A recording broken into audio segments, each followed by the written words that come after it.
कोल्हापुरातील एका महिलेचा रस्त्या शेजारी असलेल्या विहिरीत बुडून दुर्दैवी अंत झालाय।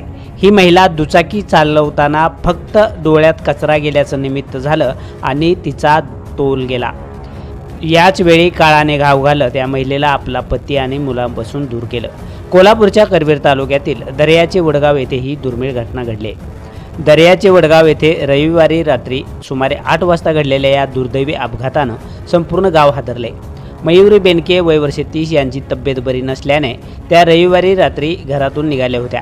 त्या स्वतःच दुचाकी चालवत होत्या आणि पती विशाल हे दुचाकीवर पाठीमागे बसले होते। घरापासून अवघ्या 300 ते 400 मीटर अंतरावर असलेल्या विहिरीजवळ अचानक वाऱ्यामुळे वाहून आलेला कचरा मयुरी यांच्या डोळ्यात गेला।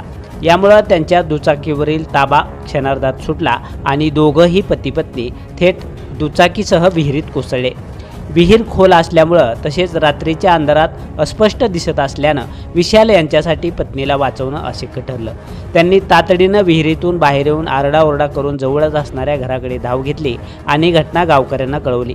तातडीनं घटनास्थळी धाव घेत ग्रामस्थांनी बचाव कार्य सुरू केलं। रुपेश बेनके आणि त्यांच्या सहकाऱ्यांच्या प्रयत्नात अर्ध्या तासानंतर मयुरी यांचा मृतदेह विहिरीतून बाहेर काढण्यात आला। त्यांचे पती विशाल बेनके यांचा जीव कसाबसा वाचला। मयुरी यांच्या पश्चात पती विशाल, 2 लहान मुली, सासू सासरे आणि दीर असा परिवार आहे। दरम्यान या घटनेमुळे परिसरात सर्वत्र हळहळ व्यक्त होत आहे।